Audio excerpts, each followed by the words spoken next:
Ahoy! Welcome to Bottom of the Stream, the start of a new season. I'm Nick. I'm Adam. And we are on our never-ending quest to find hidden gems at the bottom of the Netflix stream. We certainly are. We're back. We're back. Season 4 starting. A fourth season. Wow. We'll have done 100 films by the time we finish this season. That's a crazy thought. We'll have to do something special. For the 100th. Yeah, definitely. Definitely. How are you, Nick? I'm excellent. Good. Yeah, we're good. Oh, it sounds like you've got a story. No, I haven't got a story. I was just thinking, I think it's really cool, but it's probably really boring and like totally middle-aged and a dad thing. But I've built a patio, so I'm telling everyone. I've seen a photo. It does look really nice. I'm going to come around and have a proper look at it. It took like 4 weekends. I'm impressed, because you're not the most manual of people. Oh, I'm exhausted. I bet you are.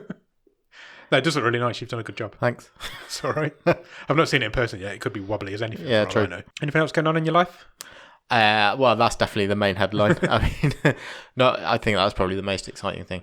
I mean, it's gone a bit dark and cold, hasn't it? Winter's certainly coming. It's like the social engagements dry up at this time of year, don't they? Sure. And especially this year. And it's already sort of, I don't want to get out of bed. It's still dark. What's going on? Or you get home and it's like dark an hour later. Yeah. So. Oh, well, we'll brighten up the days. Yeah, that's what we're here for. That's what we're here for. We're going to brighten up your days. Have you got any Netflix news? I have got a piece of Netflix news. Cool. How much do you like Christmas? Oh, loads. Yeah? It's my favourite time of the year. I think it's a bit early to get excited about Christmas quite yet. But yes, definitely. Christmas movies, yeah, that's a different matter. Can you watch a Christmas movie at any time? No. No, me neither. Mid-November onwards, maybe. I think that's fair. Well, Netflix obviously are thinking similarly because there is a new Christmas movie coming on the 22nd of November. Okay. How do you feel about Dolly Parton? Oh, I love a bit of Dolly. Who doesn't? Well, she's got a Netflix holiday musical called Dolly Parton's Christmas on the Square containing 14 original songs. 14 original songs? Yeah. All Christmas songs? Well, I presume so. Wow. It sounds like a reverse version of Schitt's Creek. Right. Because the plot summary is that following her father's death, a rich woman inherits his land and returns to the small town that she grew up in. Her plan is to evict everyone who lives there so she can sell it to a mall developer. That does sound like the opposite of Schitt's Creek. That sounds like a horrible thing to do at Christmas. I presume the Christmas spirit may save the day. I don't want to... Does Dolly Parton play this evil bitch? No, that is played by Christine Baranski, who you will know from Mamma Mia, and I think she's Leonard's mother in The Big Bang Theory. Oh, yeah. I know who she is. Amongst other things. Yeah, she's one of those character actresses. She's kind of in everything, isn't she? Yeah. One of those faces. Well, that would be good. Be interesting. Well, you watch it and let me know. Okay. Did I just agree to do that? Yeah. Shit. It's on record. I've got some Netflix news. Hit me. Nick, do you like Christmas? Love Christmas. Good. As long as we're into at least mid-November. Netflix are releasing a Christmas film. Oh, excellent. Do you know when? I'm getting deja vu. Is it the 22nd of November? No, it's before. It's the 13th. Oh. It's mid-November. You've gazumped me. They've released some details on it today, basically. They've released the release date and the title and who is in it. And it stars Forrest Whitaker. Oh, okay. He plays a character called Geronicus Jangles. I'm in. Did I say what the name of the film was? No. Jingle Jangle. Right, okay. Jingle Jangle. The synopsis says an imaginary world comes to life in a holiday tale of an eccentric toy maker, his adventurous granddaughter, and a magical invention that has the power to change their lives forever. Awesome. Sounds really good. It looks really good. It's got a nice look to it. Geronicus Jangles is an awesome name. It is. Look at that picture. It looks really nice. Oh. That's just a picture. You can get the art style from that picture. It's dressed like a nutcracker. It's got Hugh Bonneville in it as well. Okay. He's good in Paddington. Have you ever seen Ghost Dog, Way of the Samurai? No. That's a great Forrest Whitaker film. Really? From the, I want to say, late 90s, maybe early 2000s. I've heard of it. I have never seen it. Awesome film. I will check it out. You got any other Netflix news? That's all my news. Sorry. I've got one more little piece. Okay. No, The Crown's what about coming your news? back. Hey. No, The Crown's coming back. Yes. Very soon. I think it's next month. This month, maybe. Next month, certainly. One of the two. By the end of next month. A month. They've released a picture this week of what Gillian Anderson looks like when she dresses up as Margaret Thatcher. Okay. She looks like a really good looking Margaret Thatcher. Okay. That's to be expected. Gillian Anderson's a really beautiful lady. She's 52. You would never know it. And Margaret Thatcher was famously not that. No, she was very crooked and withered and horrible. Witchy. And haggy. Yeah.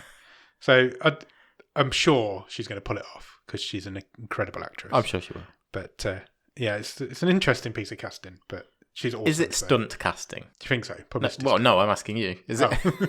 As in publicity stunt, or is she's going to be Well, doing car crashes? it's a big name, isn't it? No, that's Diana. Oh, I'm not sure you can say that. Can I keep that in? Yeah, definitely. It's 25 years ago. Oh, shit. It's fine. We've gone off the rails. We've completely gone off the rails. I can't believe you just said that. She went off the road. Stop it. Sorry. Gets taken off air. Anyway, that's coming soon. I don't know when, but very soon. That's it for news. I haven't got anything else. Good. That's a good, solid news delivery. Thank you. Have you got anything you've been watching at the top of the stream? Yeah, I've watched quite a bit since we last spoke. Oh, cool. Because I know we had an episode chatting to Ross last week. We did, yeah. That was really good. Thanks again, Ross, for coming on. But yeah, I've got through quite a bit in the last couple of weeks. So, Enola Holmes. I also have watched Enola Holmes. What did you think? Loved it. Yeah, it was good, wasn't it? It was really good. Millie Bobby Brown is really watchable. Yeah, she is. She's got a real spark, hasn't she? She's got a real big future ahead of her. I felt stupid because... As always. Yeah. More stupid than usual when I was watching it. Because I didn't know she was British. Really? Yeah. That had totally passed me by. And then my wife just said, of course she is, you idiot. Yeah, she always has been as far as I know. Yeah, it's not just changed. No. Right, okay. Yeah, anyway, I thought it was really good. It was really good. I did, unfortunately, fall asleep and miss the end. So I had to rewatch the end the next morning. It is quite long. It was. It's like a good couple of hours. I watched it quite late. I didn't turn it on until 10 o'clock. Right. And it was midnight by the time. But it is long, but it does zip by. Yeah, I mean, completely. It it's doesn't brilliant. feel. I really enjoyed it. It sounds really weird, but it didn't feel like a Netflix film. It felt like I could have watched it in a cinema. Oh, yeah. Some Netflix originals feel like, this is built for me to watch TV at home in front of the telly. That didn't. It felt like I could have watched that in a cinema. I mean, it did take me a good few minutes to get used to such a hench Sherlock. Yeah. Yeah, Ross did point that out last week, didn't he, on the show? But yeah, Henry Cavill is he was busting out of that Superman suit. from the neck down. And Sherlock from the brain up. Yeah. Well, I don't know about his middle features are just Henry Cavill. Yeah. Talking of Ross, he also recommended we watch a different film last week. He recommended we watch Slaughterhouse Rules. Oh, yeah. Did you watch that? No. I did. Was it good? It's brilliant. I'm writing it down now. It's really good. I really enjoyed it. I don't know how it's passed me by. It's excellent. It was so much fun. It's crazy monsters ravaging a school with nonsensical storyline, but it's all to do with fracking. Okay. I think I might remember having seen a trailer at some point for that. I did not know it existed until Ross mentioned it last week. I'm going to check that out. Michael Sheen is brilliant in it. Simon Pegg is incredible in it. Oh, really? Because sometimes I don't like him that much. His best performance in a very long time, in my opinion. And Nick Frost's really good in it as well. And I think I'm right in saying they don't share any screen time together. Oh, really? So, and if they do, certainly not much. That's a cool gimmick. Yeah. No, I really enjoyed it. It's very good fun. It's on Netflix now, so check it out if you haven't already seen it. Yes, I will do. Thanks for the recommendation, Ross Cook. I've watched another movie. Okay. I think it's one of Netflix's... Eating up the movies this week. Yeah, I know. One of Netflix's bigger releases in the last couple of months. Yeah. Project Power. Oh, yeah. I've heard good things. With Joseph Gordon-Levitt and Jamie Foxx. Yes. It's good. Yeah. It's... You sound surprised. It's good. Well, because I thought it might be like another Spencer Confidential. I never did get to that. But... which is just bland and run-of-the-mill. There's a bit more to this. So, it's basically Joseph Gordon-Levitt is a cop. Yeah. And you're not quite sure what role Jamie Foxx is playing in this. Is he a bad guy? Is he a good guy? Is he somewhere in the middle? And they're trying to track down and stop basically this crime lord who's selling these pills that give you superpowers for a short amount of time. Oh, we'll check it out. But you will never know what power you will get until you take the pill. Oh, that's depressing. And there's also a slight risk you might just explode. Oh, that's also depressing. If you have a bad reaction. Do you take that pill? Would you personally take that pill? I mean, you'd have to be in... I don't know, with some shit. I don't think you do it for fun, though. No, probably not. But if you had one and you're like, I'm in a situation here, I've got no other choice. I need to take this. Maybe this will make me fly or become the Hulk. Yeah. Maybe I'll need it. Or maybe it'll just make me shit diamonds. Or There's really going to be no hope whatsoever. I've been watching The Boys on the other streaming service, and they've just released like a load of locked up superheroes that have got weird superpowers. Right. One's just got an enormous dick that attacks people. So maybe not all bad. Sounds like he'd fit in the bottom of the stream comic universe. Talking of superhero powers, I've watched something else. Okay. Which, admittedly, I'm like 10 years behind on this. But, again, don't know how I missed it. Probably just because life happens. But life does happen. It is on Netflix. Happening. And I've been watching Misfits. Oh, yeah. I watched the first season of that. I don't think I ever went back after that. There's like 5 seasons. Yeah. They're all on Netflix. For a long time. I've watched a season and a half. Cool. Really funny. It? Yeah. It's got good. I'm not going to get his name now. The guy who played Ramsay Bolton in Game of Thrones. Yeah. He's really good in it. Ewan Rion? Something like that. That sounds right. He plays definitely that sort of style. Softly spoken, creepy guy in this. Yeah. Typecast, maybe. I mean, if this was his audition, I can see how he got that role. Yeah, definitely. He's amazing in Game of Thrones. He's good in this. Yeah, he is, to be fair. It's funny as well. Misfits, yeah. He was good in Grandma's House as well. Do you remember that sitcom that was I loved Grandma's House. Was he in that? He was in that. He was the Simon Amstel's like playwright boyfriend. Oh. About the same sort of time as Misfits would have come out. Grandma's House is brilliant. Yeah, that's fun. That is a good sitcom, that is. Randomly, we've just mentioned Grandma's House just out of my brain. Yeah. Somebody from Grandma's House is in the film that we're about to talk about. Oh, cool.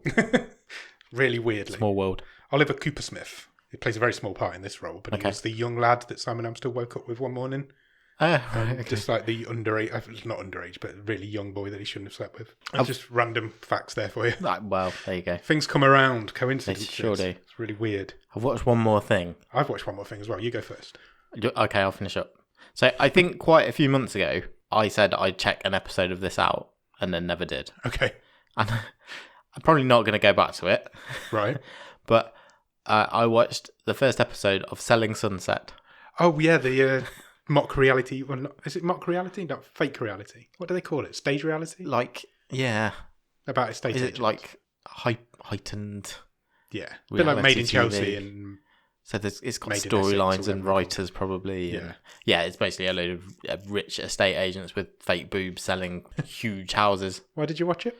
It was like 20 minutes long and out of curiosity. Just for something to talk about in here. Yeah, well, maybe a little bit. The houses are awesome. Really? The people are all... vapid, horrible. Terrible. Yeah. Boring.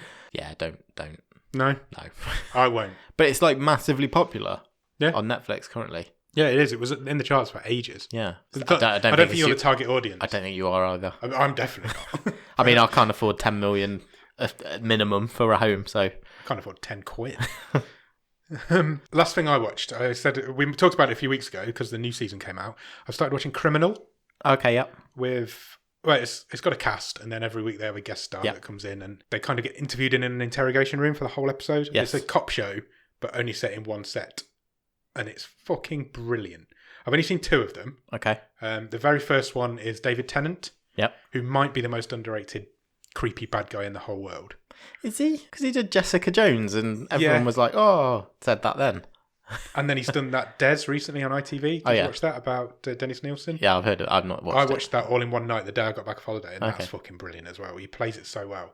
And in this, he plays a creepy potential paedophile weirdo guy as well, and he's really good in it. And then the second episode is Hayley Atwell. Yes. It's really worth checking out. There's only 3 in the first season and I think 4 in the second, so there's not many of them. But yeah, the 2 I've seen are like really compelling TV, even though it's basically a monologue. It's just the police interviews? Yeah.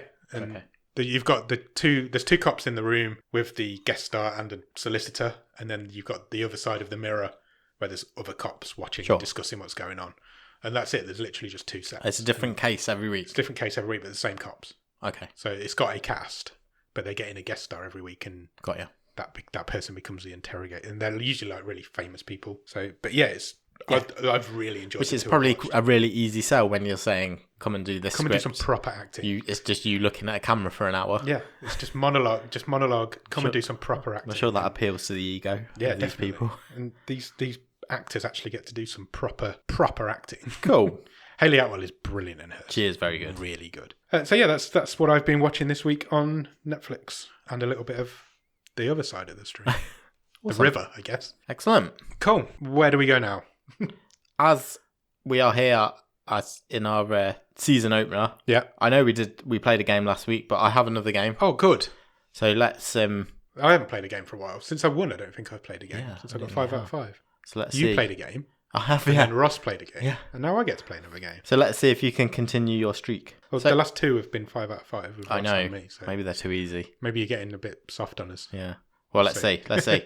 So we are watching Iboy this week, We are. which is very much a British film. Yep. What are some things that are very British? Fish and chips. Yeah? Chavs. Yeah, there's some of them in this film. Creepy politicians. I think that's pretty universal. Yeah, true. Driving on the wrong side of the road? I don't know. Pubs. Pubs. Of course. The boozer. As the man who doesn't drink. You've been to a pub. I've been to many pubs. You used to drink. I did. Um, I'm not an alcoholic, no. even though my mum seems to think I am. Really? But she's like, why would you give up drinking if you're not an alcoholic? Oh, okay. I'm like, okay, fair enough. I'll just let her believe it. Right, okay, I'm not getting into that. That's many reasons. Okay, anyway, pubs. Yes, So I love a good pub. I am going to give you 5 pub names. Okay. Not all of them are true. Can you tell me which one is a real pub, booze, and which one is fake, ruse, as we play Booze or Ruse?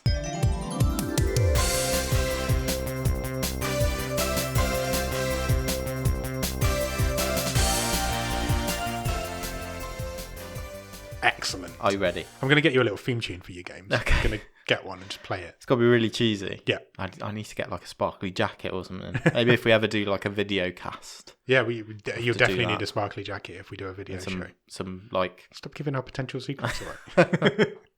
some like tinsel Tinsel? type stuff. You know, I like imagine the you'd- glittery. Imagine you're a bit like Robert Webb doing Number One. Yeah, exactly. That's exactly what Yeah. you need to be. Like cheap. Really looks really Yeah, cheap. really cheap. On purpose. Yeah, because of the show. Also, anyway, back to the game. back to Booze or Ruse. Booze or Ruse. Right. So you've made them up. They're not like from TV shows or anything like that. No, so there are the real pubs. Yeah. Yeah, or I've made them up. Okay, cool. I get it. Ready? Yeah. First one. The left-handed lemon picker. That seems a bit long for a pub name, but also You'd be surprised. I've done a lot of research Really? in the last couple of days. that There are some very, Doesn't seem very like- long pub names. really Yeah. doesn't seem like the sort of thing that come out of your head either. The left-handed lemon picker. Booze real. I'm afraid to say it's a ruse. Damn you! Thwarted at the first hurdle. But You made that up. yes, How? I don't know. I'd love to get in your side of your head sometime. You just wait, right? The only way is up. So let's. Is that a pub? No. That's run by Yaz. There's an outdated reference for you. Yeah, truly. Right, the next one. The bucket of blood. Ooh. That sounds like a gothy kind of pub that nobody would want to go into in the back streets of Barnsley or somewhere. Bucket of blood. Goodbye to everyone who was listening in Barnsley. I don't even know why I said Barnsley.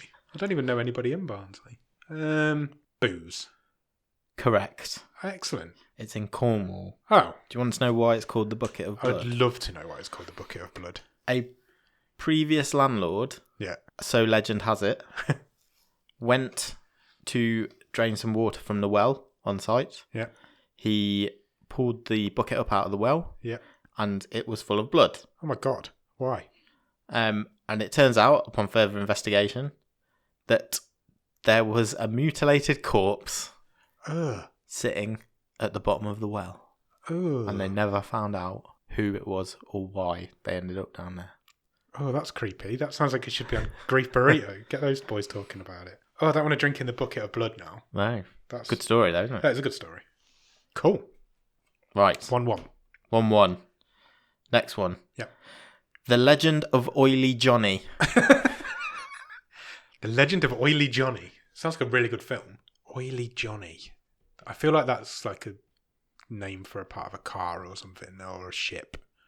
Real. Booze. It's not what happens if things are a bit dry. I don't want to think about that, please. Sorry, what was your answer? Booze. Real. Correct. Excellent. It's in I feel like Cumbria. Oh, I was going to say like a seaside kind of town. Do you want to know the story? I'd love to know the short story of Oily Johnny. It's not quite as interesting as the Bucket of Blood. Okay. So there was a guy who used to sell paraffin outside the pub. Okay. Well, that's it. Oh. And he was Oily Johnny? His name was Johnny. Oh. And he was selling they oil. called the pub the Legend of Oily Johnny. Yeah. There's no legend there. Well, it's just a guy. It's just a guy. Imagine that. You oil. go into this pub, you're like, oh, tell me the legend of Oily Johnny. And they're like, oh, this big guy sells paraffin outside. Yeah. Can I have a pint? It's just so random. I better make it 2. I love that. Okay, 2-1. 2-1 to me. The pink-eyed beaver. Oh, wow. The pink-eyed beaver. Beaver with pink eye. No way, you've made that up. I have made that up. I'm not even going to try and concoct a story. I don't even want to know what the story is about. 3-1. 3-1. Yeah, shame we got that first one wrong. It was, yeah. Okay, last one. Yeah. The Barrel of Dicks. The Barrel of Dicks. There cannot be a pub called the Barrel of Dicks, but as you may...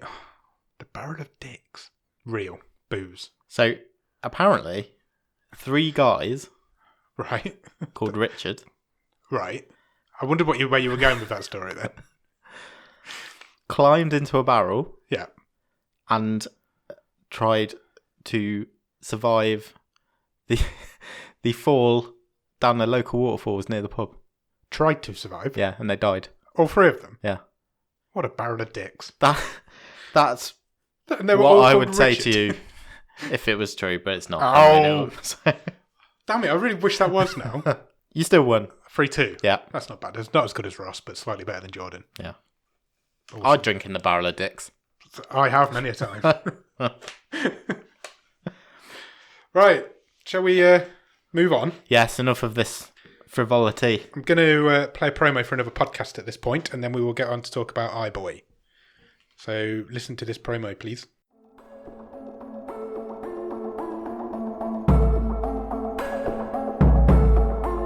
We let things pile up in the DVR.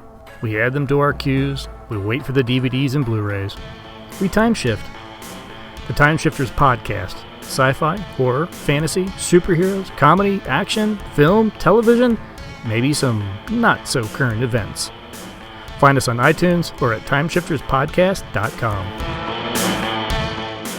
And we're back, and we're going to talk about Iboy. Iboy is from 2017. It is a 15. It runs for dead on 1 hour and a half, and it's currently rated at 6.0 on IMDb, and is a Netflix original. Stars a guy called Bill Milner as Tom. Did you recognise Bill Milner from anything? Can't... Excuse me. Wowzers. That came out of nowhere. Do that again. I'm leaving that in. That's not nice in your ear holes. Did I recognise Bill Milner? I kind of did, but I couldn't place him. Have you seen Son of Rambo? Yes. He was in that. Okay. But obviously he was a lot younger back then. Sure. Interestingly, I found something on the internet about this film. You know, Son of Rambo is Will Poulter's breakout film. Sure. That's where he started. He was originally cast in this film.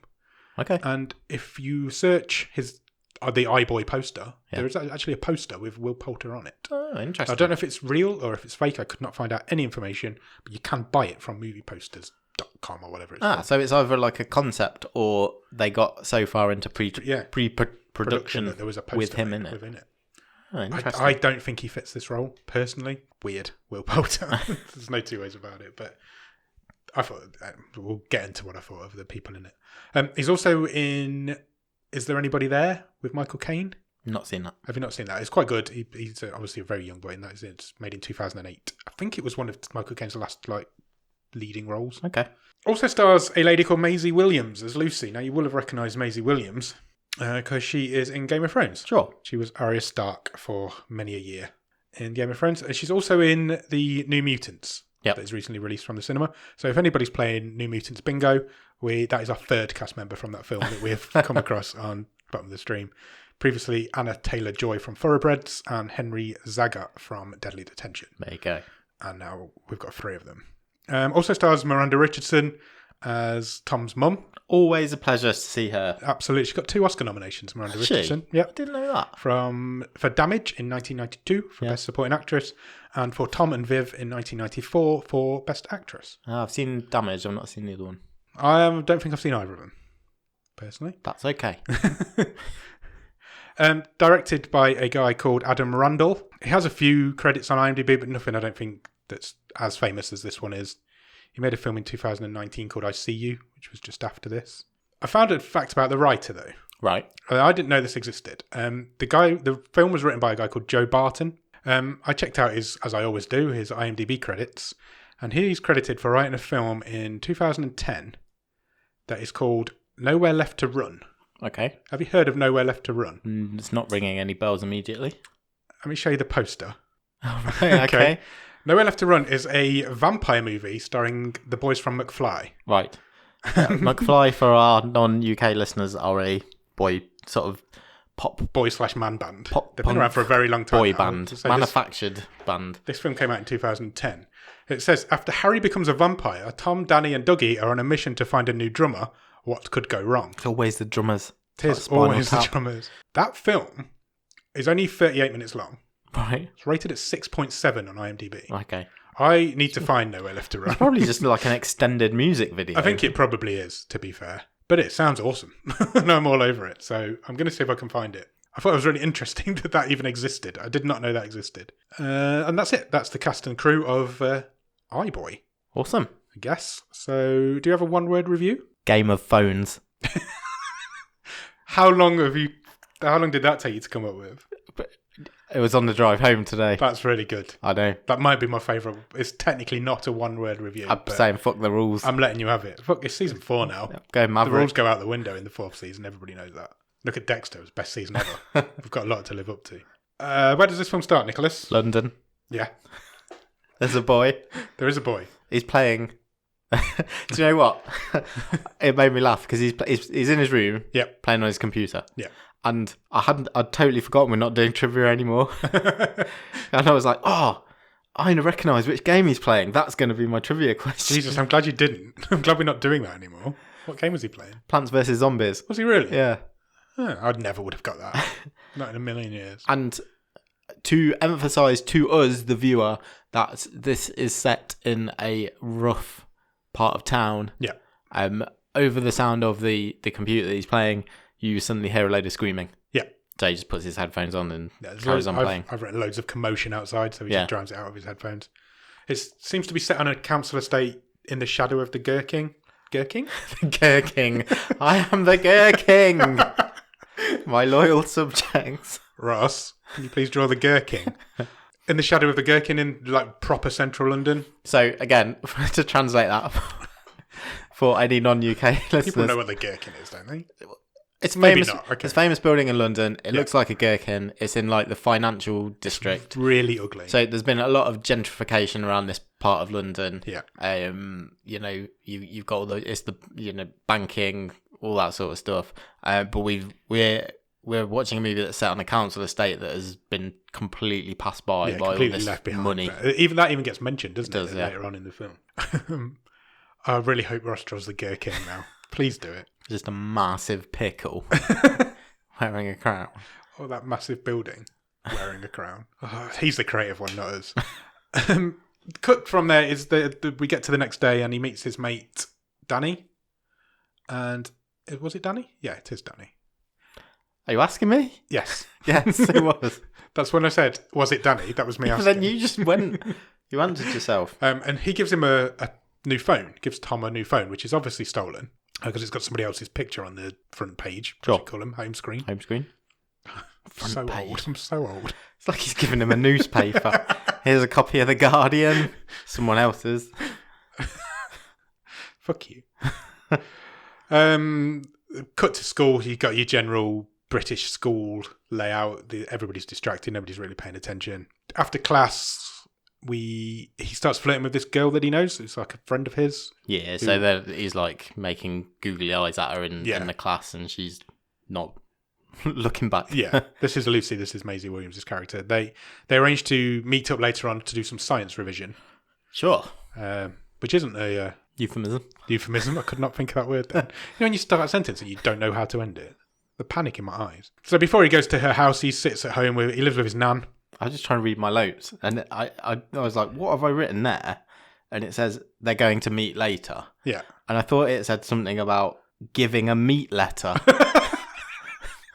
Oh, what's a meat letter? I don't know. Is that a euphemism? I don't know. He's going to give her a meat letter. Straight in her slot. What letter? Oh, it's just like a ransom note, but instead of out of a newspaper, it's like salami. Are you okay? I don't know. Wow. But it would be quite a good ransom note because you could eat the evidence. Yeah. What would you write? You could write it on like a gammon steak. Yeah, possibly. Because those are quite big and flat. Yeah. And you could write it with like little chipolatas and stuff. Yeah. Russ? No, don't draw that.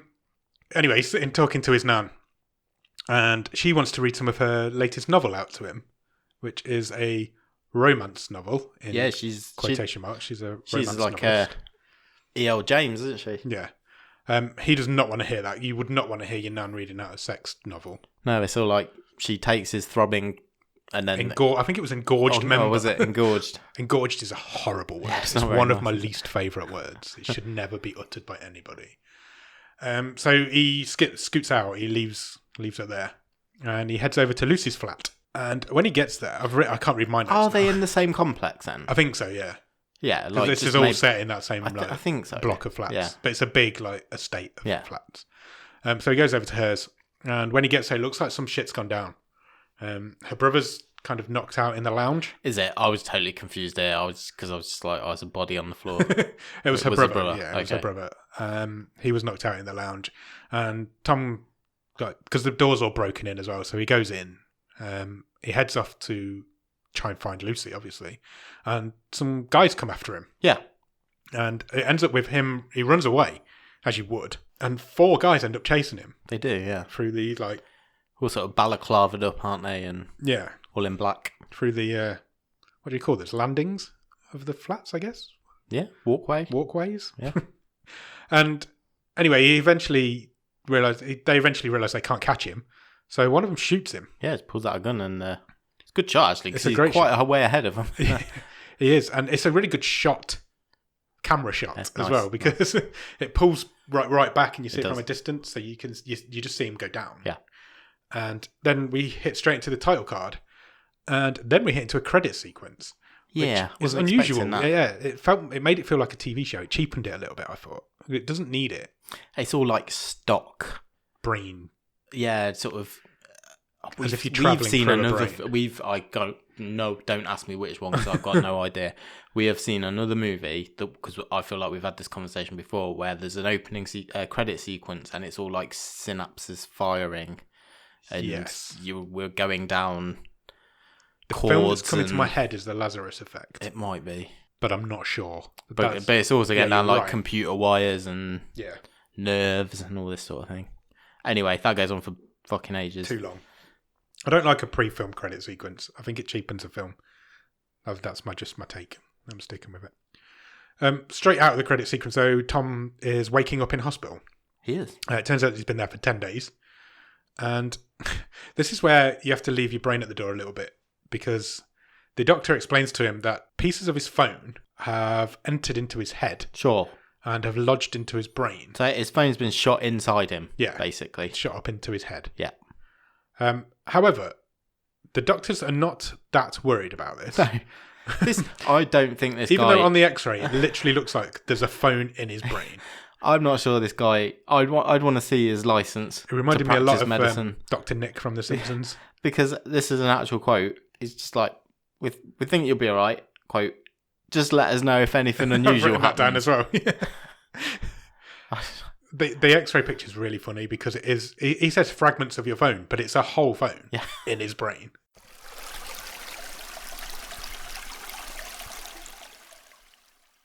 Anyway, he goes home. He gets checked out that same day, and he heads home with his nan. And we cut to the next day, and he kind of wakes up, gets up, starts hanging around. He asks his nan how Lucy's doing, because obviously she was in hospital as well. Yeah, and Nan says, "Oh, she got released a few days ago. She's all right, but you should probably go and see her." Yeah. So he does. He heads out to go and see her, and as he's walking through the streets, he can hear other people's phone calls in his head, and he can also hear just general electronic chatter. So like modem type noises and even though that hasn't been a noise for 20 years. But it's definitely used in this film quite a lot. Again, it's probably just stock sound footage. He gets to Lucy's house eventually after that, or flat. Although he did walk through the streets to get there this time, but he did go and buy some flowers. This might be what confused me. He went to buy some flowers, so whether he had to leave to go to the shop and then go back. A detail that is... I'm pretty sure they lived on the same estate, but it is completely unimportant. Let's say that. And anyway, he gets to Lucy's house. One of the very first things she says to him is, "I'm glad you're not dead," which is nice. Well, you know... It's one of the things I always say to you when you turn up. Yeah, it's true. I'm glad you're not dead. Yeah. Oh, you got to lay it on the line, haven't you? Couldn't do this show if you were dead. No, I mean... I'd just be talking at nobody. Oh, yeah, but I could do it from beyond. I guess. Maybe. We don't have to worry about that. No, hopefully not. He kind of apologises for running away, and she responds with, "No one's mad at you for not being a hero." Yeah, which that's quite a nice line. It's a nice line. It's a bit of a swerve insult, though. It's like, you're not a hero. Yeah. Which he's not. He didn't do anything. But I noted it down because I thought it was an interesting line. There's just one thing you just didn't mention. It is probably worth mentioning. So as he's going in the lift to go to Lucy's, there's a creepy guy in the lift who was also in their class. Yeah. And he's like, what does he say? He says, "Say hello to Lucy for us." Yeah. And it's like, well, clearly you were involved in this then. Yeah. They didn't really make... It's not subtle. They didn't really hide that either, because you meet him in the class earlier. And He's the guy in the in school, isn't he? Yeah, and the guy in the balaclava is clearly the same guy. Yeah. I don't think that was ever supposed to be a secret. The guy's called Eugene? Or just Eugene. What did I say? Eugene. Eugene. Hugh is not short for Eugene. Isn't it? No. Hugh is a totally different name. I've never heard you... Why are you saying it like that? I don't know. I can't say What's it wrong properly with now. you? Eugene. Yeah. Why did I say Eugene? Eugene. His name's Eugene. I can say it with a... What's in this drink you've given me? Don't want to tell you. Anyway, this guy's called Eugene. And yeah, they weren't making any secret of the fact that it was him all along. It was never a big revelation, was it? No. It was always, you just knew it was him. On his way home from leaving Lucy's, he again hears all the phone noises, or the chatter, or the bing bongs and whatever you call it. But he can also now see can see technology doing its thing. That's what I put. I put that he can see devices / signals. Yeah, so he can see modems like releasing a signal. Modem jizz. Wow. Yeah, and but he can see like radio waves, information going traveling through the air. Yeah. And it makes him pass out. He passes out home, doesn't he? Yeah, because he opens the curtains. He opens the curtains because he can see the whole He can city. see like his alarm clock and his things in his room, and he opens the curtains and just passes out. Yeah, he can see all the technology in the city. Next day, though, he decides he's going back to school. His nan tells him, "Look, you've been shot in the head. You could probably have a day off if you wanted." It was pretty much what she said. But he says, "No, I'm going back to school." He meets up with his mate Danny again. Danny's also glad that he's not dead. He confides in Danny that he's pretty sure Eugene was there. Yeah. You're making me really self-conscious about every time I say Eugene now. And Danny's like, "No way." Yeah, Danny stands up. He's kind of like, "Don't be stupid." He's like, "Hugh wouldn't do that." He basically says that he's a bad guy, but he's not a bad guy. Yeah. Come on. This is a lot higher above his pay grade. And then Danny's like, "Well, forget about the whole shooting thing. Yeah, forget it now. There's a party later. Yeah. Let's go. You going to come?" Yeah. Tom's like, "Yeah, I probably will." Okay, fair enough. And he gets distracted. They have that conversation whilst they're sitting on the bus on the way home, and he gets distracted because he can see all the messages that people are sending around. The text messages are like in the air. It wasn't on the way home, it was on the way to school. When he gets to school, everybody's kind of looking at him because he's the guy that got shot in the head. He's got a lovely scar, hasn't he? He's got a big scar, sort of in a crescent. Yeah. From sort of above his ear round to the back of his neck. From where his phone entered, I guess. Yeah. And the bullet grazed him. They're sitting in like a science class. Right, also, just before you go on. Okay. There is no way these phones are made of, like, they're shit. Yeah. Right? A bullet is not going to be stopped by a phone. No. That bullet would have gone straight through that phone, and this guy would have been... The bits of glass might have gone into his head, but yeah, he would have died. Anyway. It wouldn't... The bullet... It's almost like the bullet hit the bottom of the phone and pushed it into it. I've just hit my headphones. But pushed it into his head. It's what you should have worn headphones. I've lost my place now on where I am. So we head into like I think it's a science class because they were sitting on stools at like high tables, and that's what I remember of science. And he can see Eugene. I've said it again. Can see Eugene is watching a video on his phone. Yeah. And the video is of Lucy being attacked. Yeah. It's the night of it happening, which confirms in Tom's mind at that point, yeah, okay, this guy is definitely involved now. I know that for a fact. And suddenly Eugene's phone gets really hot and he drops it on the floor and everybody laughs at him. Yeah, because it like fizzes, doesn't it? Yeah, it fizzes and pops and he drops it and everybody's like, oh, yeah, twat, you dropped your phone. Then we cut to the party. Yes. Now, this isn't the sort of party that you'd be wanting to go to. It's not a rager, is it? Not at all. It was basically really dark and gloomy. Yeah, there's not many people there. No. It's in like a pool hall or something like that. Yeah, I don't know where it was. It felt like it was underground. Yeah, and Tom was just like sitting there sulking, basically. Yeah.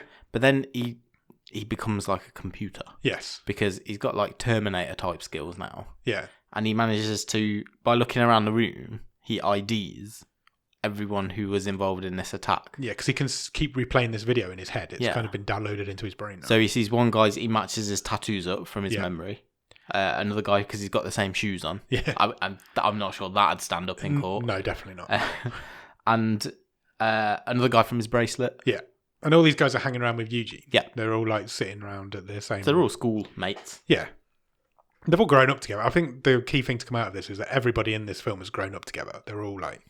Yeah. They've all lived on this estate for their whole lives and grown up, gone to school together. Eventually Tom was like, fuck this. And he approaches Eugene. Yeah. And it's probably not the safest move, cleverest move really. he's ever done. And Eugene's not having any of that. He squares up to him. He's like, what the fuck? You don't square up to me. Who do you think you are? Danny ends up dragging him away. Yeah, and Danny's kind of occupying this middle ground because he's kind of in with Eugene, but he's also friends with Tom. Yeah. It's almost like he's trying to get in with Eugene a bit more. Sure. And Tom has now got this new ability where he can see text messages in front of his face that come from his phone. It's convenient for the screen for the movie. movie. It works quite well because you could actually read them rather than reading it off a phone. Yeah. But he can also respond to them from his brain. So he just thinks them and they get sent out. So he leaves the party. He leaves early. Lucy's obviously also not at the party. She hasn't left the house since all this happened. And he goes to see her. And he does a bit more flirting. Yeah, they kind of... She leaves the house for the first time, the flat, and they stand on the walkway, don't they, and have a bit of a flirt. Yeah. She says she's not in a good place. She's pretty cut up by what's happened to her. Yeah, and so they're having this chat, and then the group of lads, led by Eugene, sort of walk underneath them, so down below. They don't see these. They're a couple of stories up, and suddenly all of these group of lads receive a text from unknown. Yeah, and it just says, "I'm coming for you." Yeah, they all get it at the same time. Yeah, and it's at that point you realise that Tom's he's almost now learned to control what he can do and what his powers are. Sure. And he hacks into Eugene's phone. This is a bit later on, isn't it? Yes. He's following Eugene down the street and he's in his head. You can see it in his head, but he's hacking into the phone. And he gets access and he can therefore hear everything that's being said. Yeah. And he follows them to like a drug deal, I guess. You know, when you get an app up and it says whatever app wants to access your microphone. That's just what he's doing. Yeah.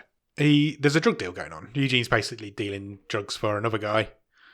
And Tom hides behind a bin whilst he's watching this going on.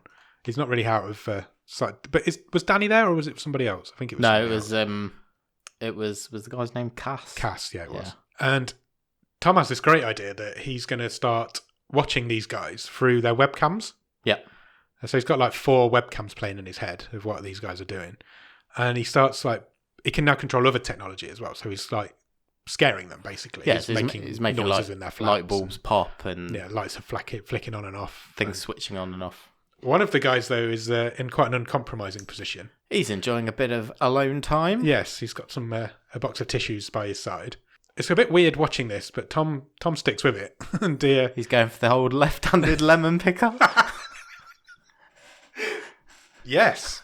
Is that where you're coming from? No, but I'm going to say that is what that means. From now on, that's what we should refer to it as. So this guy's having a really good time picking some lemons. The next day, we're back at school. We go back to school the next day after he's basically scared these guys. Even Eugene was a bit scared. Yes. He was like, his lights were popping in his house and whatever. And there's a school assembly the next morning from one of the teachers who's hosting this assembly, and there's a projector screen above them. And Tom starts broadcasting this video of this guy picking lemons with his left hand onto the school projector, so the whole school can now see what Tom saw through the webcam. Yeah. This guy, he doesn't appear that embarrassed. He kind of shrugs it off. Not you couldn't entirely. See you could obviously tell what he was doing, but you couldn't.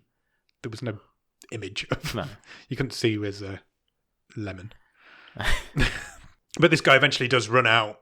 He is obviously quite embarrassed, and everybody's laughing, and it's everything. The school goes into chaos, basically, as it would if that sort of thing happened. Yeah. So later in the day, he goes and tells Lucy about it. Yeah. He says, "Oh, you missed this. This was amazing. This happened at school." But he doesn't tell her how it happened. No.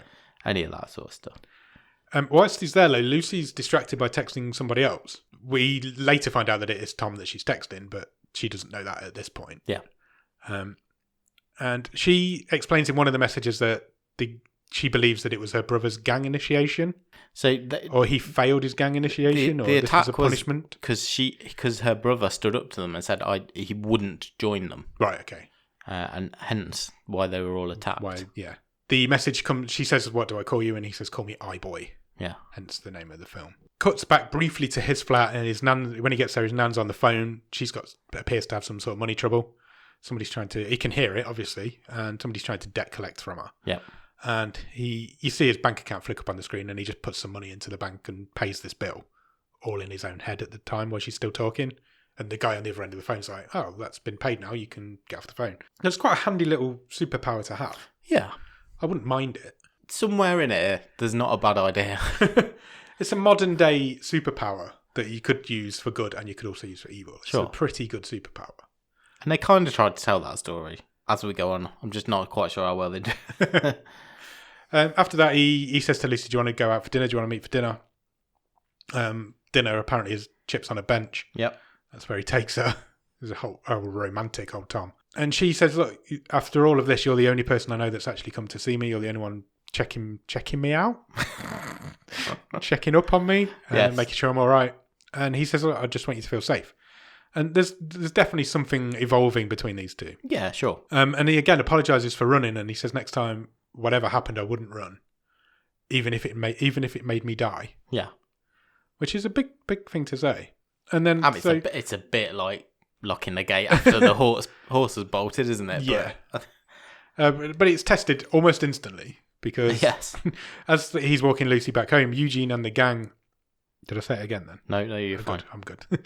Eugene and the gang approach them and confront them, and he's a bit creepy about it. He goes up to Lucy. He's like, "Look, I just want you to know, I hope you don't think it's anything to do with us. It wasn't anything to do with us.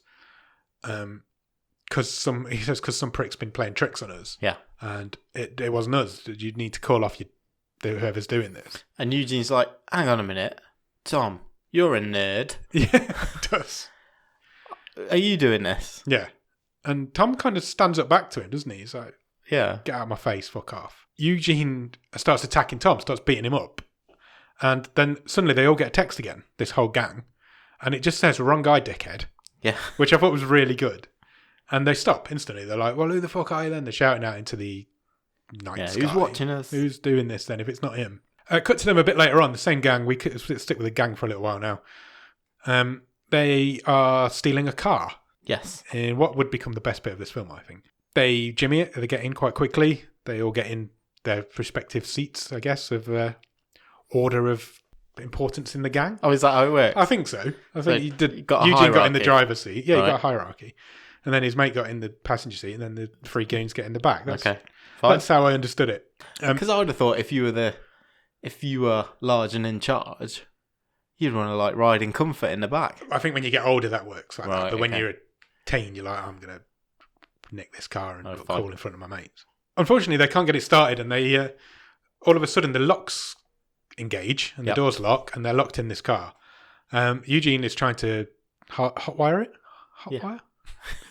You can tell I know loads about stealing cars. I've said Jimmy and hotwire. And he can't do it. And it's just impossible. He can't get it going. And then suddenly, out of nowhere, when he's not even trying, it starts. I never liked Jimmy Hotwire. Who's Jimmy Hotwire? You know, the dude. Didn't get that at all. That's a joke that just went straight over my head after about 2 minutes of me saying it. Anyway, they're trapped in the car. Sorry. They're trapped in the car, and it starts on its own. Nobody's trying to start it. It starts talking to him. And it starts talking to them. A bit like... Kit. No, that's not what I was thinking of, but yes. I was thinking more of Bumblebee. All right, because that like speaks through the radio, doesn't it? Yeah. The radio comes on and it starts asking them questions. Suddenly the airbag goes off, which made me jump. I can imagine it made Eugene jump like crazy. It then catches fire, because it's over revving, isn't it? Like really high. And it asks them, "Who's your boss?" That's all it keeps asking them over and over again. And everybody's freaking out. Eugene's telling everybody to shut up, calm down, don't say anything. And then eventually one of them gives up a name, and the name is Cuts. Yeah, so in my notes, I just thought he was called Kurt. Until, like, literally the scene before the end of the movie and someone called him Cuts. Cuts. And I was like, yeah, I think I've misheard.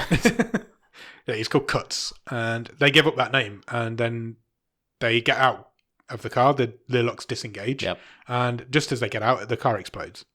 And then we cut back to a little bit away from the car, and Tom's kind of standing there with a mask on and his hood up, and he's just standing watching this all go down. I thought that was the best bit of this film. I really enjoyed that scene. I thought it was really clever. It was quite a bit of initiative, wasn't it? Yeah. Actually using the car as a bit of a torture device. And yeah, I probably wouldn't disagree with you. I really enjoyed that bit.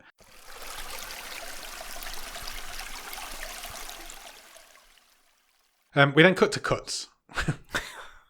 This isn't the first time we met him. He was the guy who was dealing drugs with Eugene earlier on. Yeah. And he's in a flat with his mates. There's 3 or 4 of them. He's got a henchman who's making a cottage pie. Or a shepherd's pie. Yeah. They have a debate for ages about what the difference between a cottage pie and a shepherd's pie is. Yes. Cuts got it right. But the explanation of the goon was so much better. I'd never heard that before. I hadn't either, and it was really clever. He says... Let me get this right. So he says... A cottage pie is where you top it with sliced potatoes. Yeah. Because they're like roof tiles and on a cottage. It looks like the roof of a cottage. And a shepherd's pie is when it's topped with mashed potatoes because they are fluffy like a sheep. Which makes a lot more sense than what it actually is. One is lamb and one is beef. Which has nothing to do with shepherds or cottages. No. So from now on, that's how it means. That's what I was like, well, why isn't it just that? I thought that was the best bit in the film, probably. Just that line. It was the best line in the film. Suddenly, they're playing PlayStation, aren't they? And then the TV cuts to a view of his car. Yeah. Cuts his car. And...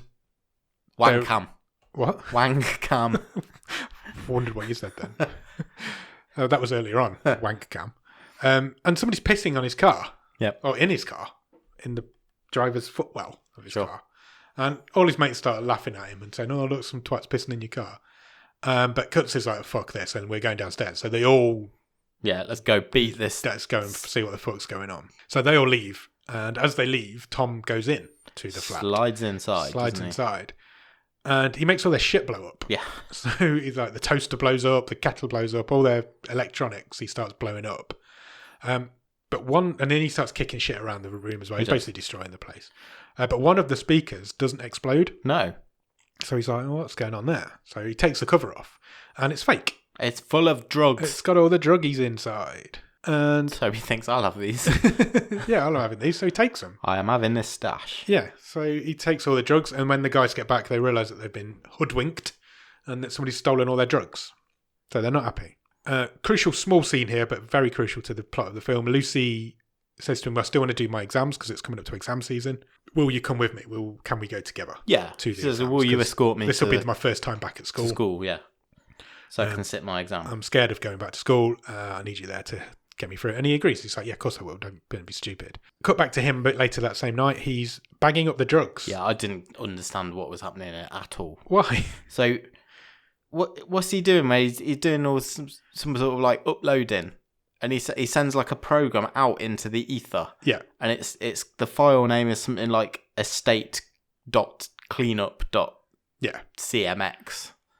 What's that doing? The way I understood it was that he was bagging up some drugs. Yes. He then planted them on various people around the estate. Yes. And the file that he was uploading was to the police.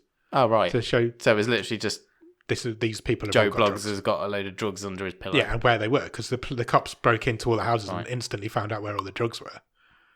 I presume that's what it was. I don't think it was anything more than that. And then, so you get a montage. You get an estate cleaning montage because there's loads of riot police and police just going all around the estate. Yep. picking up the bad taking guys, people down, yeah. finding the drugs, because we know they're Tom's little baggies of drugs. Eugene's just running around in his pants, isn't Yeah, he? he runs around in his pants. Tom's put a little smiley face on all the drug bags, so we know that they're ones he's planted. Eugene gets arrested in his pants. Yep. And that's it. The estate's been cleaned up. The gang's all disbanded, as far as we know, for now. The stash has been returned to the police. Yeah, and everything's all good. The next bit I didn't really understand, because his nan suddenly finds out what he's been doing. This was very unnecessary. Yeah. She said, well, not what he's been doing. She's like, why are you out all the time? Yeah. And then she finds a flick knife. Yeah. So now she's like, well, you're getting involved with these bad guys. Ne'er-do-wells. Stop it. She's a bit of a name around the estate as well. Everybody seems to respect her. Yeah, she's been there for years and years. Yeah.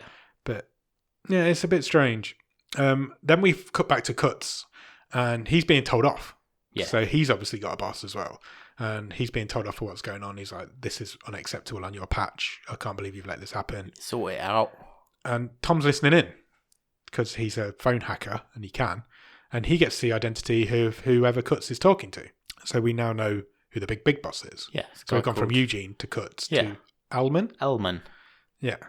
Who was played by Rory Kinnear. What do I know him from? Would I?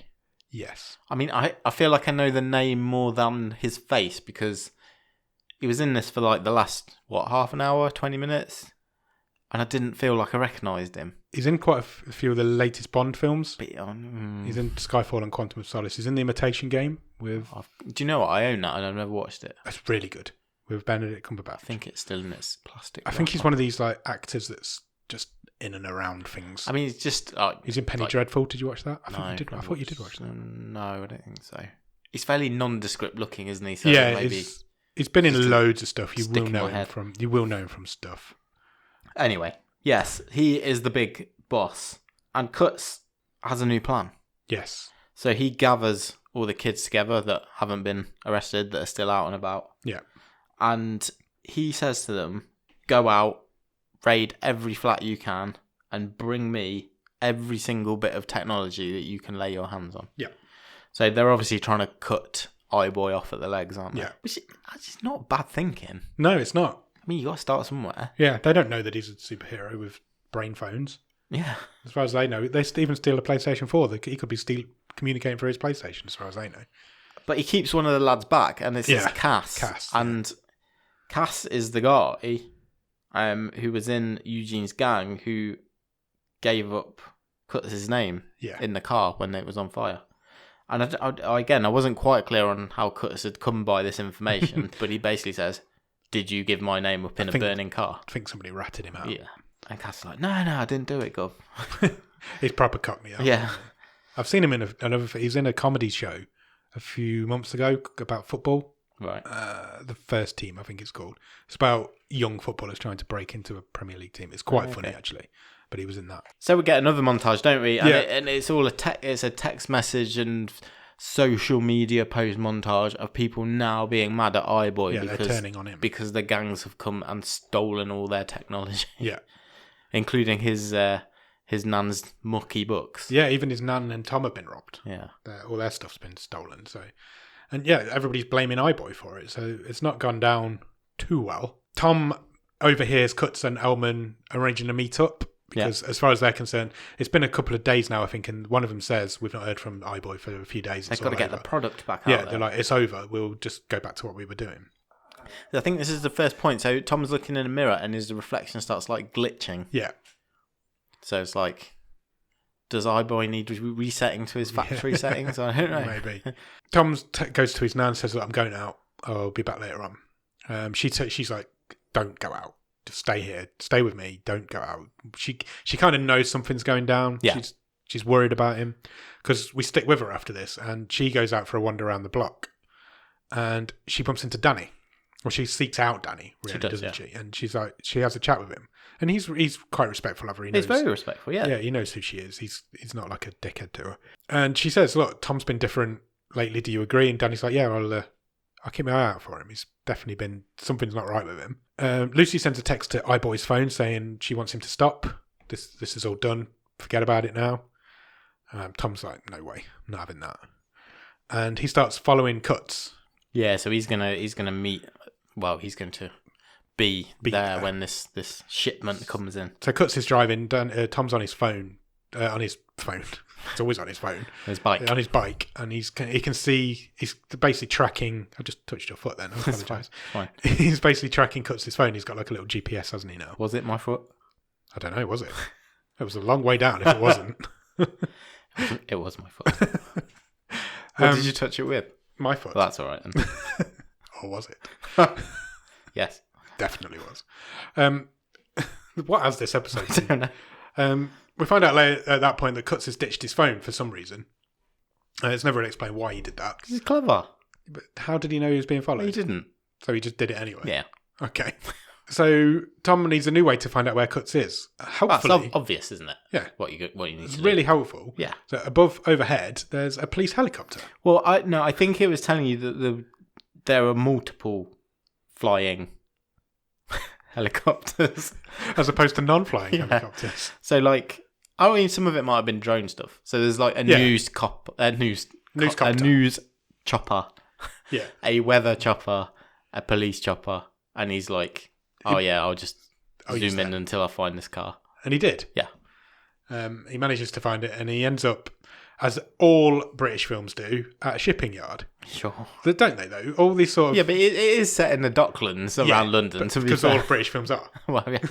All British gangster films always end up at a shipping yard, and this one is no different. And he sneaks up on a goon. He's kind of walking between two shipping containers. Yeah. And as he's walking up, he's watching YouTube in his head and learning how to fight. Yes, he does. Which I thought was quite clever. So why does that only happen once? Because he literally downloads fighting techniques. Yeah. He starts watching Cobra Kai in his head. Yeah, exactly. But he also downloads so he finds he's able to identify the person that he's creeping up on. Yeah. And view their medical history. Yeah. So he knows, this guy's got a dodgy knee. That's where I'm going to have him. Yeah, and he does. It's the only time it's done in this movie. Yeah, it's a shame. But yeah, he does. So he takes this guy out at the knee, gives him a swift kick, and then knocks him out. Yeah. Basically takes this goon down. Tom's only a slight young lad. He is, yeah. And this was a big old goon, but if you can find a weak spot, you can take these people out. Then he starts a fire. Yeah, he burns all the drugs. So obviously that's not gone down very well again. But this time he gets blindsided, and there's about 4 or 5 or 6 people all kicking the shit out of him on the floor. And he manages to send out some sort of pulse signal. Yeah, it just emits a noise. Yeah. And everyone's like doubled over. Yeah, their heads are about to blow up. Yeah. Which helps him escape, and he does. He gets out. He gets away. And then he passes out again. He does. But he's a bit of a fainter, this guy. He wakes up near a canal. It's a bit later. It's daylight now, so I think he's been there all night. Cut to Lucy, who is going to the exams. She is mad. She is not happy. Tom has not met her. Yeah, he no-shows. So she goes to the exams alone. She still goes, to be fair to her. He doesn't. She goes, but she makes a big deal of being the last person in the room. Yeah, like everyone's already started. Everyone's already started. She just walks in. Are we even allowed in? I'm pretty sure back in the day when I used to do them, it was like, you ain't there. You're not doing it. You're not doing it, yeah. If you were in that situation, you'd have probably just tried to get there first and just hide in the background. Yeah. But I think maybe she was waiting for him for too long and it made her late. I don't know. But he meets up with her straight after, and she kicks off. She's proper going off on one of him. It's the only thing she's asked him for. She needed him there, and he didn't show up for her. And they're walking through the estate as this is happening. And as they walk through the estate, they kind of look up, and we look up, and there's a body hanging from the balcony above them. And it's Cass. Yeah, it's quite gruesome. It's really come out gruesome. Of nowhere for the rest of the tone of this film. It really did. It was like, wow. And there's people just walking around as if nothing's going on. Taking photos. Yeah. And it's like, well, it was really horrible. And Danny comes over and is like, that's fucking Iboy's fault, isn't it? Yeah, he does. And none of this would have happened if it wasn't for him. Yeah. Not the fact that it's a drug-riddled... rapey horribleness. Yeah. Estate. But Danny and Tom have a bit of a heart-to-heart at this point, and Danny says, what's going on? Tom asks him outright, he's like, who killed Cass? And that's when he says, Iboy did. Yeah. Iboy started all this. He started shit he couldn't control. And we cut from there to Tom back with the doctor from earlier, the useless doctor. Yeah. And Tom's like, I want it taken out. Get it out of my head. I don't want this power anymore. Yeah. He doesn't necessarily explain what's been going on. He's just like, I don't want it anymore. I feel weird. Get the phone out. Yeah. And the doctor's like, we can't. It's too deep. Yeah. He says it's got deeper. Yeah, maybe you need another kind of doctor, implying like a psychiatrist. And I'm thinking, a good one, or a proper one. Exactly that.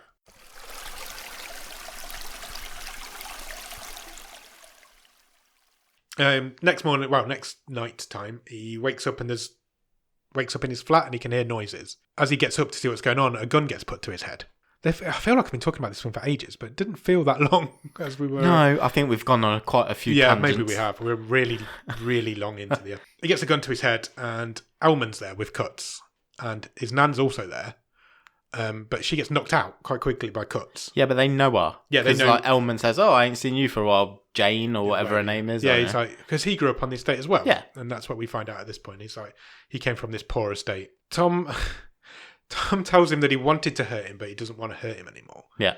And then he said, and this guy's like, well, he makes some analogy about the devil. He's like, don't call the devil if you're going to be scared. Yeah, because this Elman is giving it all the, like, I rule this place, you know, I'm the fucking devil for this estate. Yeah, he says, don't call the devil if you're going to get scared when he arrives, or something along those lines. And Tom says, you're not a devil, you're a cunt.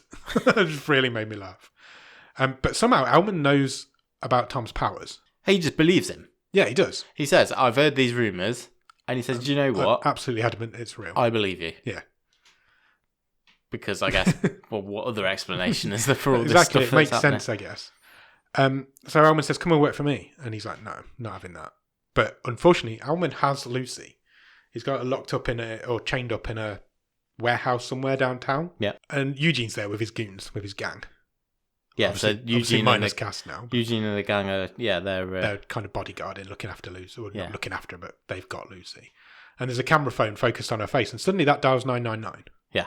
So we presume Tom's done that. Elman's like asking Tom, how does this work? How does your head work? What do you do?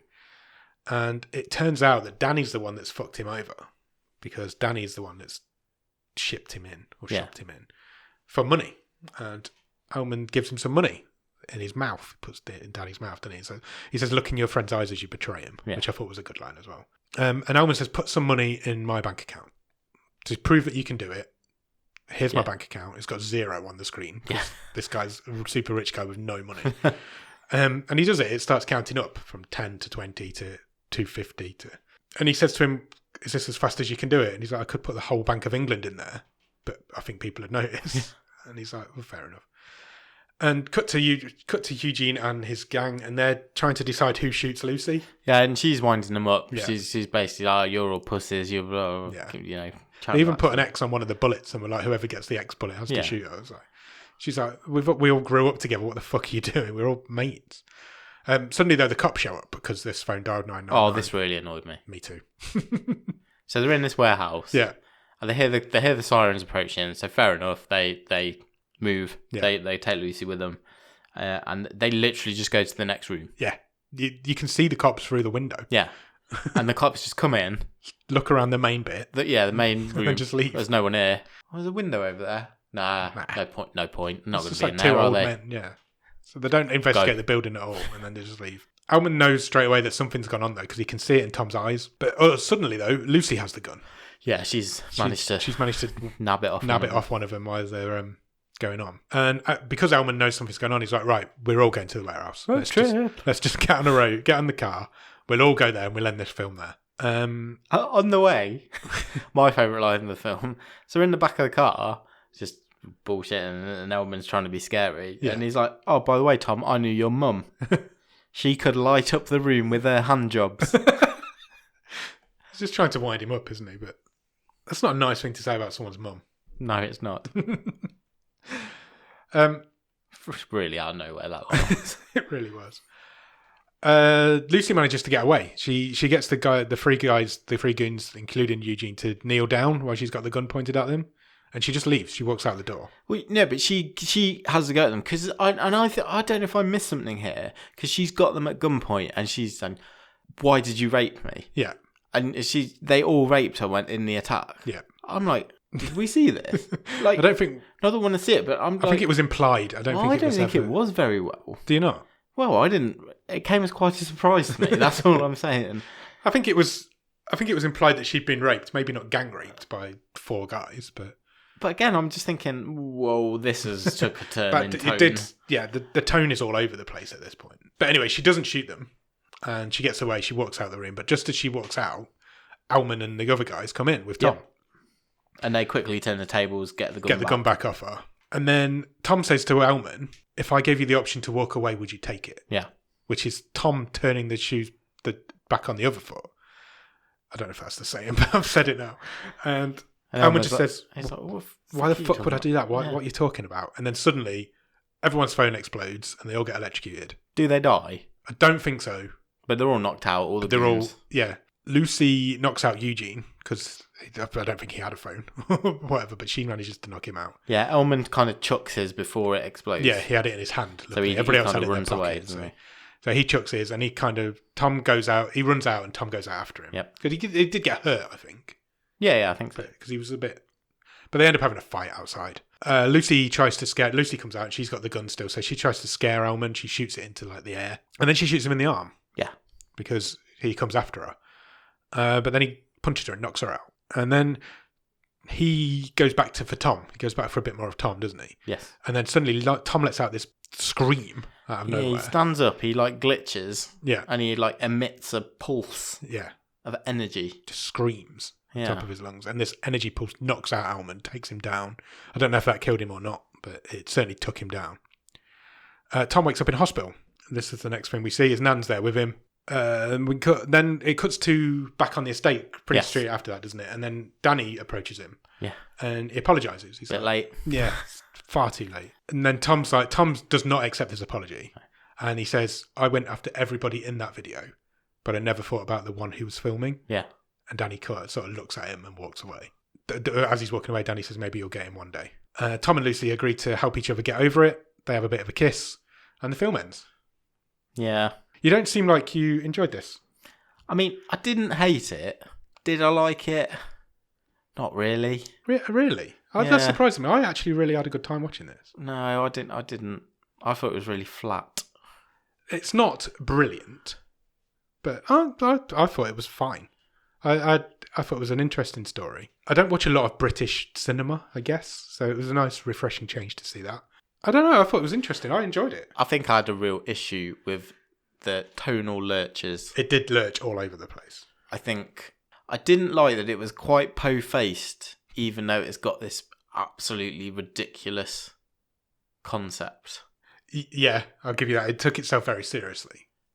And it is a stupid concept at the core of it. When you stop for a second and think about it... This guy's got a phone buried in his head. It's fucking ridiculous.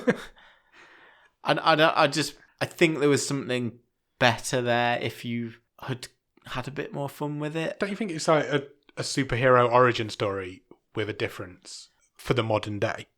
Yeah, I haven't necessarily got a problem with any of that.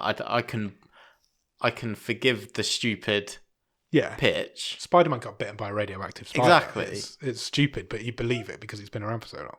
But I just think this was very, like I say, very po-faced. I really think it could have done with a bit of light relief in it. It could have been funnier. I enjoyed it. I had a good time with it. I didn't hate it at all. I didn't hate it. It just didn't do much for me, to be honest. That surprises me. I'm surprised. I thought we'd be having discussions about how good this was. I didn't.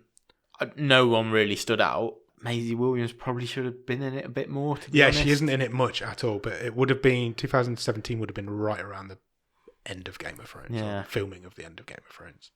So maybe she wasn't available enough, but I mean, I would have liked to see more of the like I say, I think you could have had a lot more fun with this. The bit where Tom downloads how to fight, and there's loads more you could have done with the power. I think. Yeah. I'd like to see phones flying through the air. He's throwing them mentally throwing them at people. I think superhero-y. Visually, you could have done a lot more with it. I didn't hate it. I just, like I say, it just fell a bit flat for me. Fair enough. I don't think there was much. I had fun with it. If it's just one of those leave your brain at the door, just enjoy it kind of films. Well, that's what I thought it was, but then it lurched at the end, and we're like, "Whoa, she was gang raped. Where's that come from?"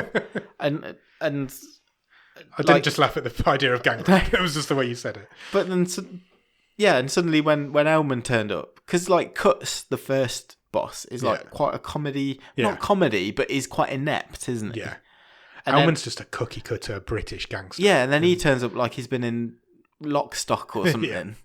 I guess it didn't necessarily need that character. No, I didn't mind the character, but he felt like he was visiting from another film. Everything that he did, Cuts could have done, and it Yeah. would probably made it a bit better. Yeah. But yeah, fair enough. I enjoyed it. I had fun with it. I am not going to be thinking about this or remembering it in a week's time. No, probably not. I wouldn't watch it again. But I know there's people out there that would enjoy it. Do you want to talk? I was going to say, do you want to talk stream table? But top or bottom or both? Middle. It's hard. The first few episodes of a season are quite difficult because we've got this film. This just is now. Yeah. And then next week we just have to decide if that one's better or worse than this one. And then after about week 4 or 5, that's when the stream table gets interesting. Yeah, it starts to take shape.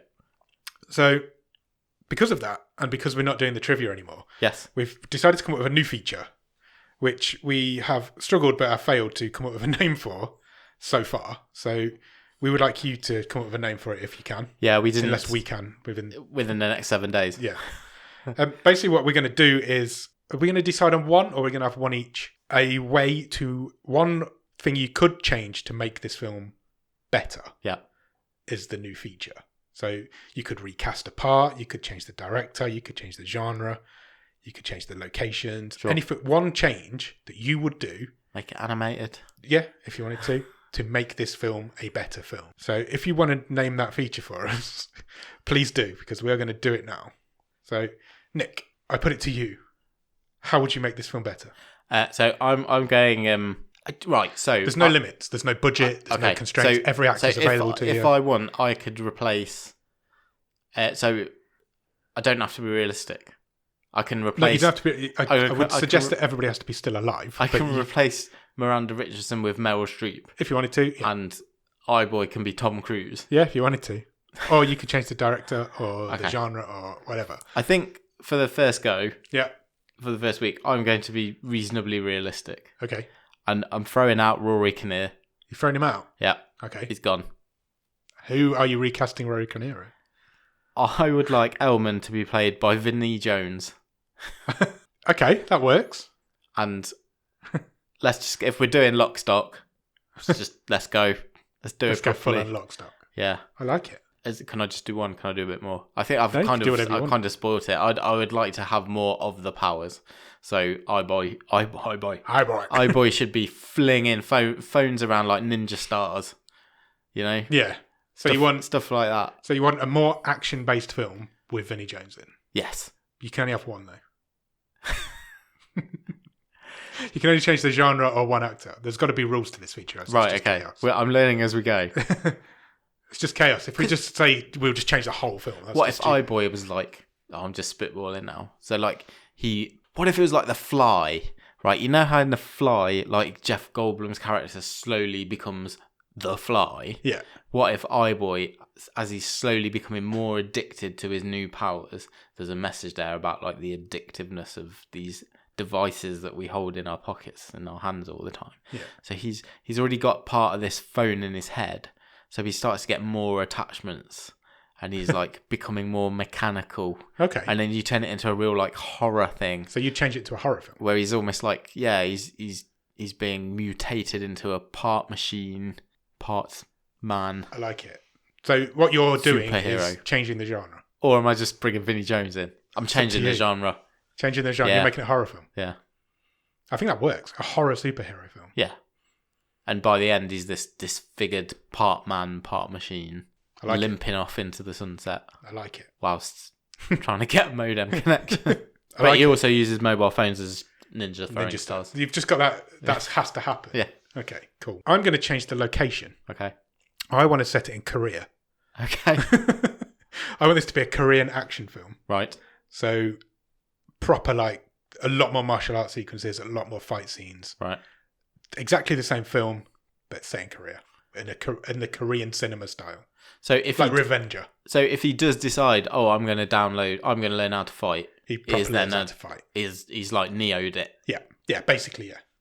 Cool. I think that makes this film better. Tell us what you think of our new feature, and who do you think wins? And if you have any suggestions of what you think would be one thing to change in this film.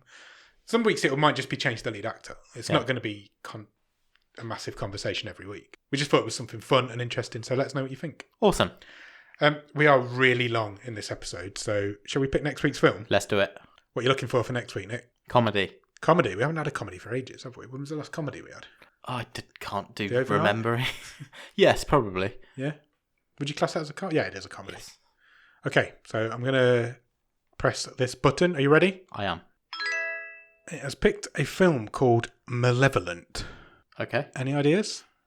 What do you think it's going to be? Aren't they those Disney witch films starring Angelina Jolie? No. I'm presuming it is a horror film. It is a horror film. About some sort of supernatural vibe. Yes. You're quite good at this now. What? It's called Malevolent. What else is it going to be? It says Malevolent is a team of scam artists get more than they bargained for when a job at a haunted country estate gets out of hand. What could possibly go wrong? Stars. Florence Pugh. Ah, Flopo. Flopo's back. Where have we heard her before? What was she in? Just when we were talking about Oscars. Oh, she's in it. Celia Imrie's in it. I have seen this on the list. Have you? Yes. I remember seeing Celia Imrie in the thumbnail. Got a lot of time for Celia Imrie. If you don't know who she is, you will know who she is. She must have been in a Harry Potter. Yeah, probably. She's just in everything. She's British. She's in everything.